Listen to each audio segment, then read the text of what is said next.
Bonsoir, bonsoir à tous, bonsoir à toute ma belle communauté. J'espère que vous allez bien et que vous êtes en pleine forme en ce jeudi soir. Alors nous sommes sur le 26e live, sur les 171 prévus. Et je vais vous parler ce soir, je vous laisse quelques secondes le temps de vous connecter. Je vais vous parler de ce soir de persévérance et de lâcher prise. À quel moment on décide de lâcher prise, à quel moment on décide de persévérer, de lutter dans une situation.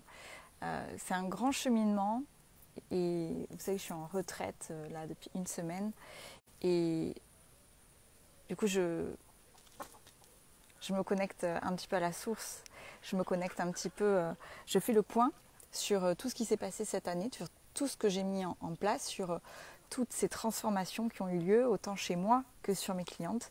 Et par conséquent, nous sommes des femmes, nous traversons de multiples choses entre nos rôles de maman, nos rôles de femme, nos rôles d'entrepreneuse parfois, et quand on veut avoir des projets. Et je sais que parfois il est difficile de trouver le juste milieu entre justement lâcher prise ou comme on le voit abandonner et lutter et persévérer dans un sens. Donc, dites-moi si le sujet vous parle. Déjà, dites-moi si vous êtes en live ou si vous êtes en replay. J'ai pris des notes, donc si vous me voyez regarder là, c'est normal, j'ai pris des notes parce que je veux absolument rien oublier de vous dire parce que c'est ultra important. J'ai une méga prise de conscience, donc je veux vous le transmettre. Pour ceux qui ne me connaissent pas, donc bienvenue Alicia, coucou Christophe, ça me fait trop plaisir de vous voir connecter. Pour ceux qui ne me connaissent pas, je suis Samantha Mas, sophrologue et coach et j'accompagne les personnes à prendre confiance en elles, à impacter leur destin et à aimer le chemin. Oh, ma belle Corinne, t'es connectée, mon Dieu, je crois que c'est la première fois que je te vois connectée, je suis trop contente. Oh, j'espère que tu vas bien. Donc, je vais commencer et vous allez voir le lien par la suite. Donc déjà, je m'excuse, je ne suis pas maquillée, je ne suis pas apprêtée, mais c'est pas grave, c'est le contenu qui compte. Et puis, voilà, je suis en retraite, j'avais pas envie de me maquiller, j'avais pas envie de m'apprêter. J'étais juste en train de me dire, mon Dieu, mais j'ai trop envie de leur partager ce truc-là. Donc, tout d'abord, je vais fêter une grande victoire d'une amie chère à mon cœur, qui, après 7 ans de bataille, a enfin récolté les fruits de sa bataille. Ça fait 7 ans qu'elle lutte pour avoir un enfant.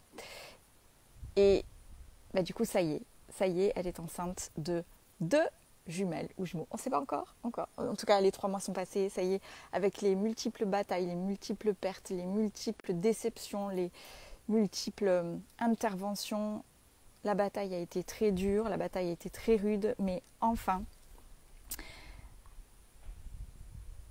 ça porte ses fruits. Et c'est pour ça que je vais vous parler de persévérance. Mais de lâcher prise aussi. Puisque à quel moment on lutte pour quelque chose qu'on désire et comment on lâche prise. Alors, très important de bien comprendre que lâcher prise ne veut pas dire abandonner.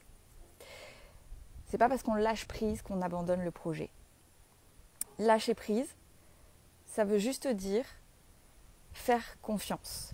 Ça veut dire, donc il y a, quand vous avez un énorme projet, donc là par exemple, le projet d'avoir un enfant, et que ça ne fonctionne pas comme on voudrait, elle y a mis énormément de persévérance. C'est-à-dire, la persévérance, c'est actionner, mettre toutes les billes de son côté, mettre toute l'énergie pour que ça fonctionne et lâcher prise sur le résultat. Ça veut dire accepter le résultat, peu importe celui qu'il sera. Que ce soit l'accès à la grossesse ou que ce soit l'accès à pas d'enfant. Elle était prête à faire une croix dessus, mais elle était en confiance. C'est-à-dire qu'elle y a mis toute son énergie, toute sa persévérance. Et la confiance était basée sur « je fais confiance à l'univers ». Si ça doit arriver, ça arrivera.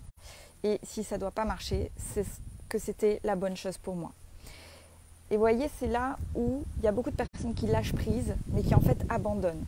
Qui se disent « bon bah, je vais pas tout mettre, je ne vais pas mettre toute mon énergie, je vais voir ce qui se passe et je vais attendre ». Et il n'y a aucune action qui est mise en place. C'est-à-dire, il y a beaucoup de personnes aussi qui qui sont dans l'intention. Alors moi je parle beaucoup d'intention, de désir, donc bien évidemment, mais méditer, porter les intentions, être à fond dans le « allez je vais y arriver », le truc machin, etc. Ouais, mais si tu mets pas d'action en place, ça va pas se matérialiser comme par magie. La magie se produit quand toi, tu crées ta magie intérieure. La magie se produit quand tu persévères. Donc c'est là où il y a un grand accord entre persévérer et lâcher prise, pas abandonner. C'est accepter que peut-être ça ne marchera pas.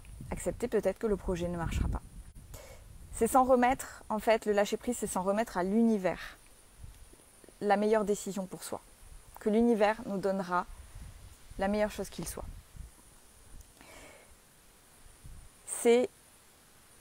En fait, c'est surtout ne pas avoir d'attente.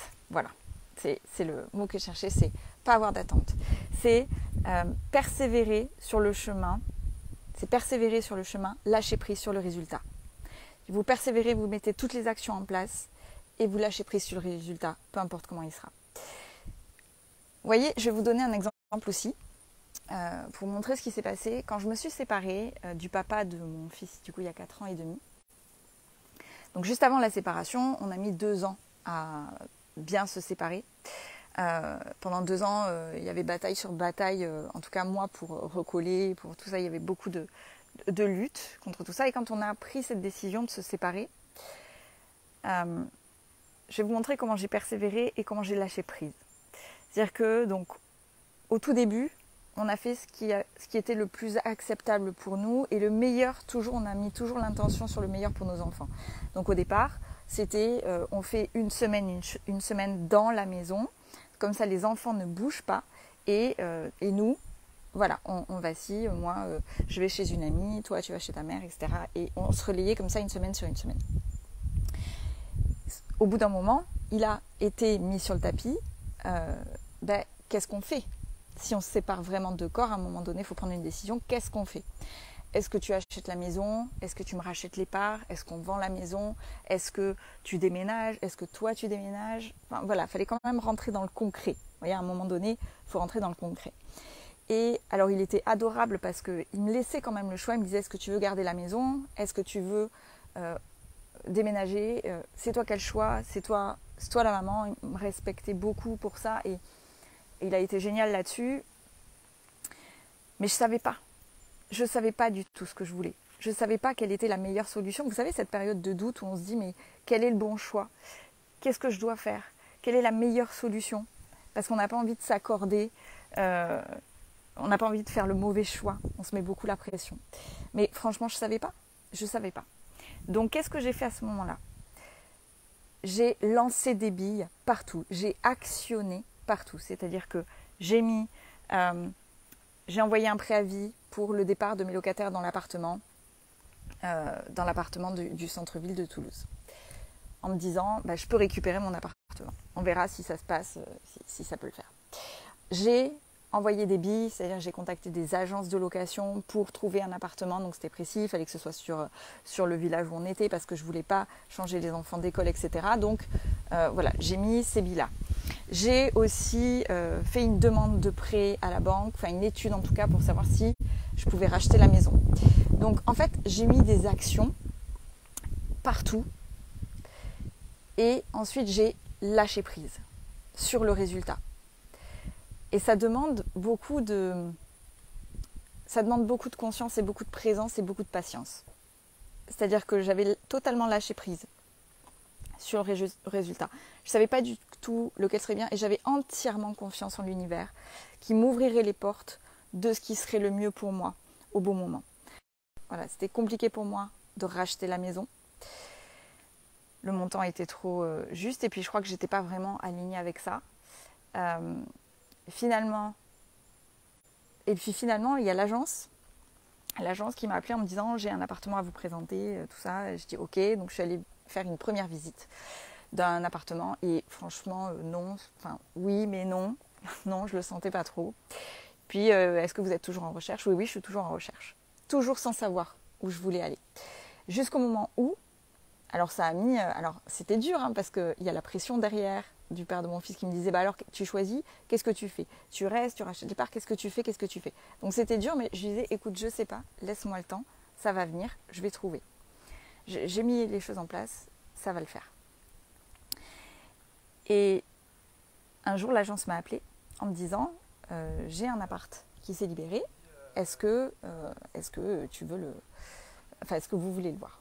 Et non, il m'a envoyé les photos et là j'ai vu l'appartement, j'ai dit, ah mais c'est exactement ce que je veux, c'est exactement cet appartement, c'est pas un autre, c'est waouh. Dans mon cœur, mon âme a fait, c'est ça, c'était juste pour moi. Et donc j'ai dit ok. 2 jours après, je le rappelle, je dis c'est bon, je visite l'appartement. Et il me dit ah ben non, je suis désolée. Le propriétaire a finalement loué l'appartement à un de ses amis, donc l'appartement n'est pas disponible.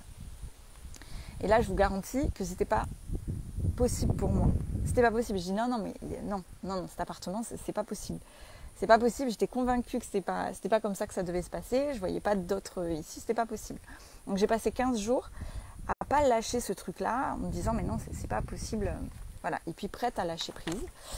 Et là, l'agence m'a rappelé 15 jours après en me disant finalement, le propriétaire ne loue pas à ses amis. Est-ce que vous voulez visiter l'appartement? Je dis oui, tout de suite. J'y suis allée dans les 10 minutes qui suivaient. Une fois que donc je suis allée visiter, une fois que je suis rentrée dans les lieux, l'appartement que j'avais mis là, en fait, il était là.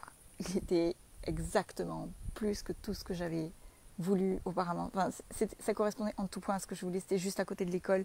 C'était, il n'y avait pas d'entretien à faire.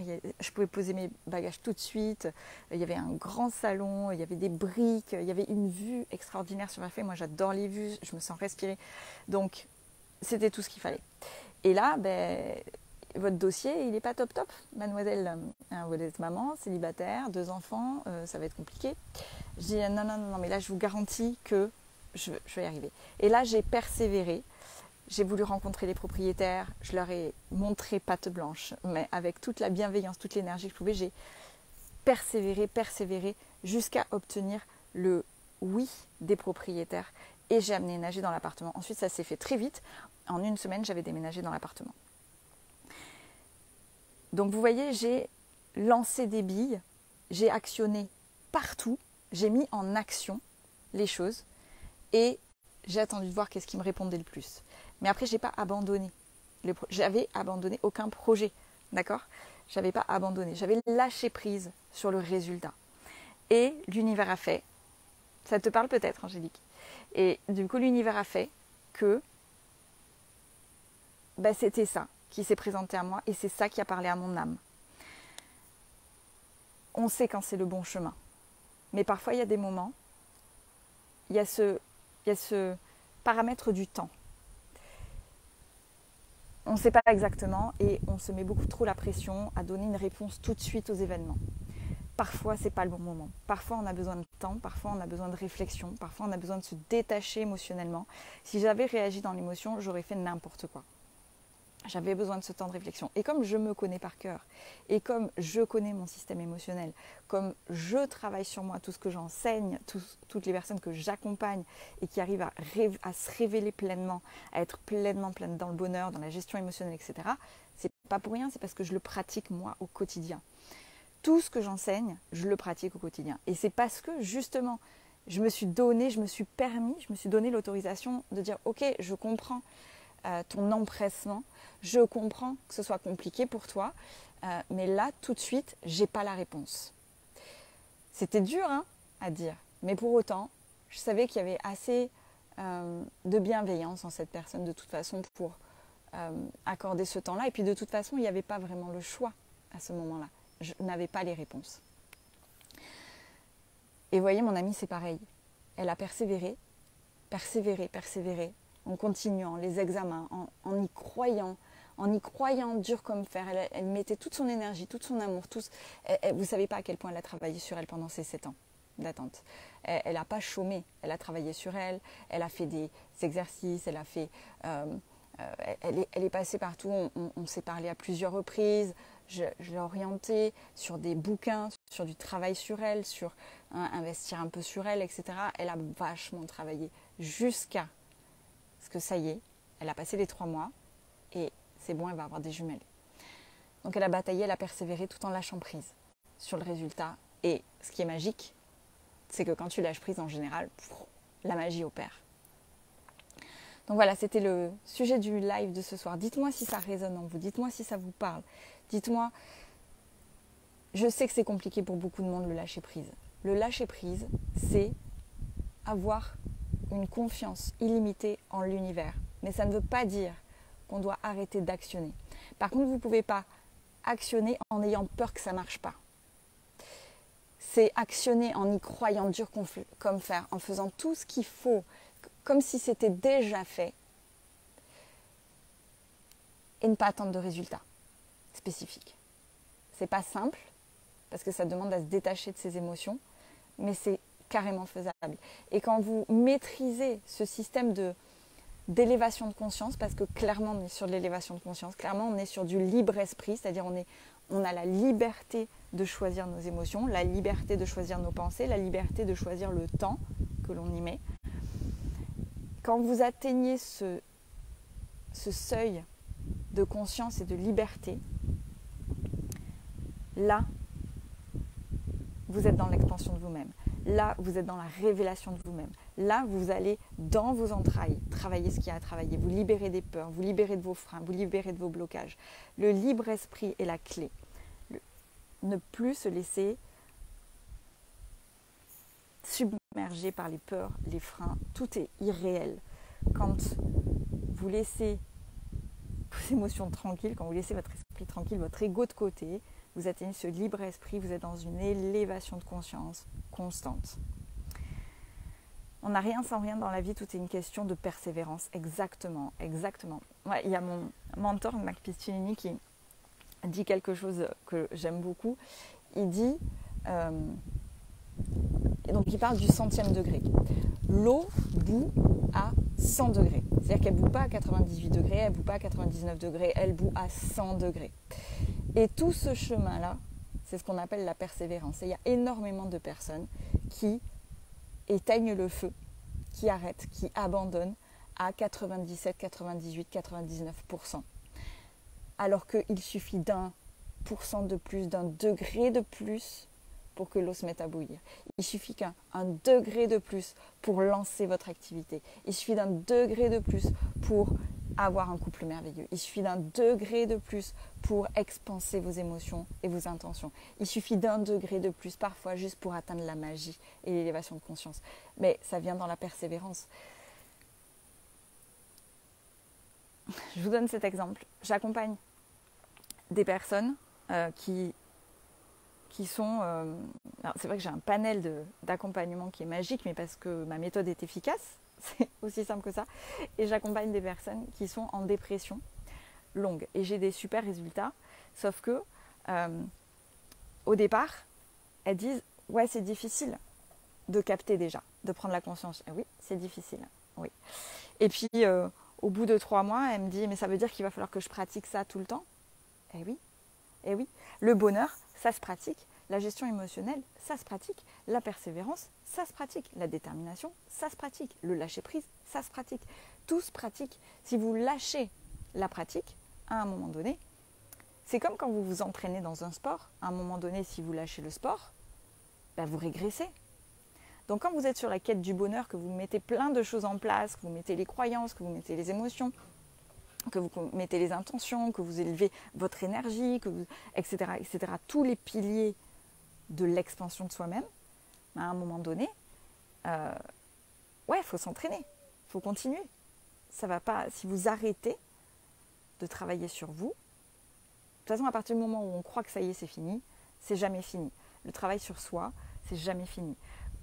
Donc, si vous arrêtez à un moment donné d'apprendre, de croître, d'investir sur vous-même, vous allez régresser. C'est un fait. Pourquoi vous croyez que je suis coachée en permanence? Pourquoi vous croyez que je lis en permanence? Pourquoi vous croyez que je fais des retraites comme ça en permanence? Parce que faut croître à l'intérieur et c'est jamais gagné. Jamais. Rien n'est jamais acquis dans la vie. Enfin voilà, on ne sait pas de quoi demain est fait. Allez poupoules, vous êtes d'accord? Donc voilà, le lâcher prise, c'est l'art de persévérer et d'accepter le résultat quoi qu'il soit. Voilà. J'espère que ce live vous aura parlé, j'espère que ça aura résonné en chacune d'entre vous. Dites-moi dans les commentaires si ça vous parle, si vous trouvez ça difficile, si c'est pas clair. Et si, voilà. Moi, je suis OK pour en discuter. Je te remercie d'ailleurs, Angélique, pour les messages échangés aujourd'hui. En tout cas, vous avez tout en vous pour croître. Vous avez tout en vous pour être des lumières. Vous avez tout en vous cette force et ces ressources énergétiques pour atteindre le bonheur, pour vouloir plus, pour être plus, pour atteindre des sommets. Juste, faut y croire. Et vous pouvez. Et pas lâcher. Pas lâcher votre expansion, pas lâcher votre travail sur vous. Jamais. Jamais. Donc voilà, j'espère que ça vous aura parlé.